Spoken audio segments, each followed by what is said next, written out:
is having a fantastic Sunday, and I appreciate you all being here for our youth Sunday service. So let's get started. I would like to begin with Todd's weekly This Is Your Sign moment, just for tradition. The one I found this week was...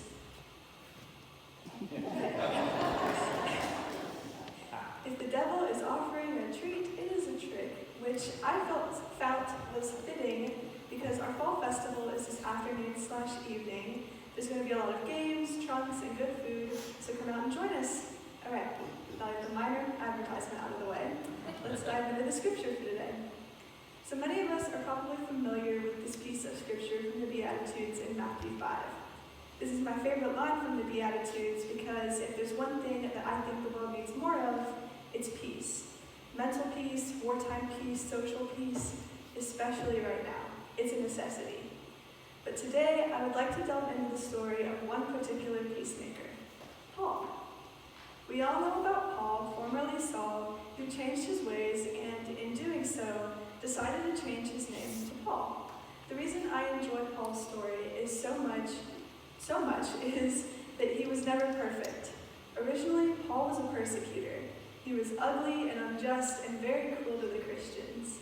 Then, he spiritually meets Jesus on his way to Damascus, and his whole life is changed. So much so that he changes his name from Saul to Paul. We've all heard the story. As a side note, one thing you can notice about me is I really like the color green. It's not really showing this morning, but it's fine. So I wear a green ring, I own a lot of green clothing, I write green pen, my binder, I love the color. The thing that I love about green is that to me, it represents growth. Growth in anything. Character, nature, emotions. And Paul grew immensely over time. But the thing about growth is that it's contingent upon hope. So what is hope? Hope is defined as a desire accompanied by expectation of or belief of fulfillment. Okay. Now in my mind, hope has always been synonymous with faith. If you have hope in something, you have faith in something. The two were interchangeable. But listen to the definition of faith. A firm belief in something for which there is no proof. So if growth is dependent upon hope, then it's dependent on maintaining this belief because you've seen it happen.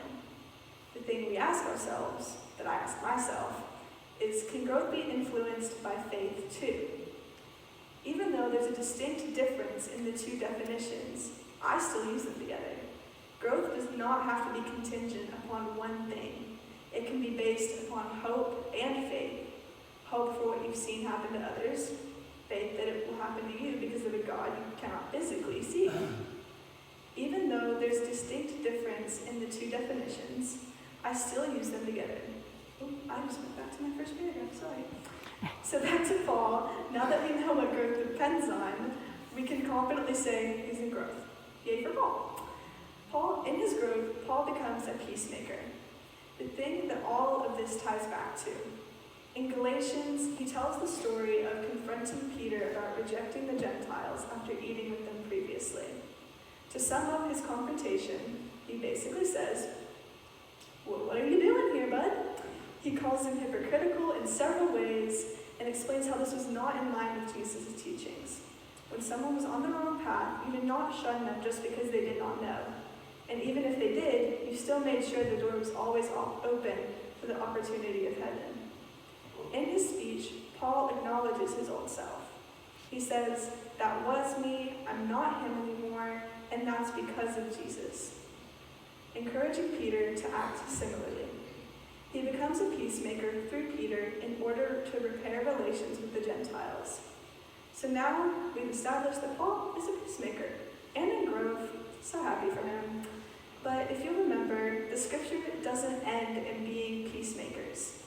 Jesus goes on to say, blessed are those who are persecuted because of righteousness, for theirs is the kingdom of heaven.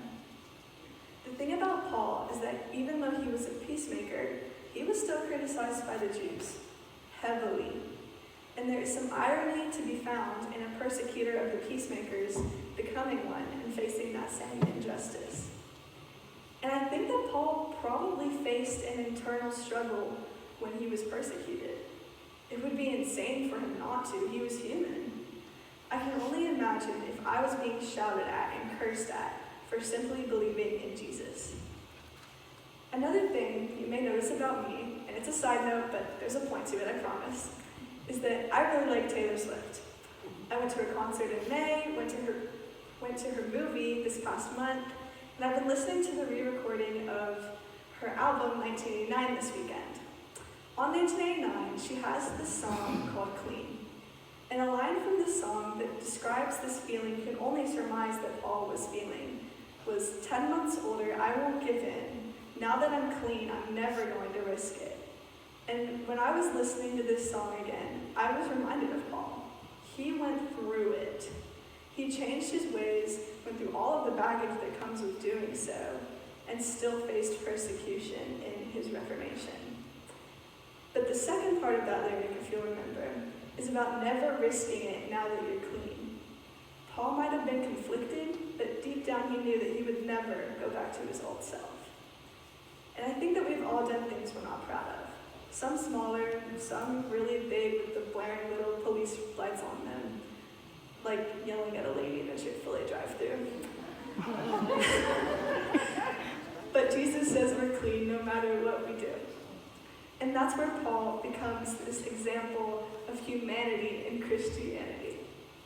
Humanity has nothing to do with perfection.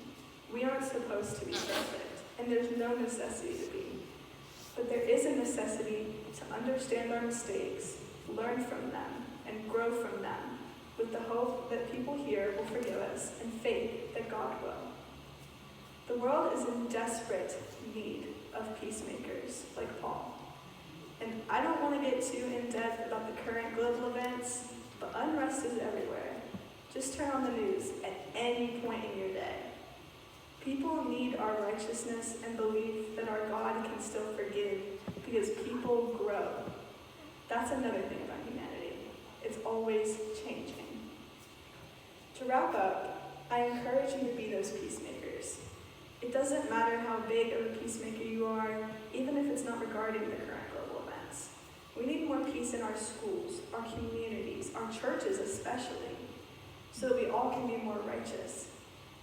I hope and have faith that as we as a church can distribute peace, not only among ourselves, but among our community, I have hope in that, because I've seen it. And I have faith that the world will be better off because of us. As the musicians come back up, I want to say that this has been an amazing Youth Sunday with you all, and I love doing this with you all. The kindness and love that you all extend to us as a youth group is so appreciated. Let's extend it to beyond our church too.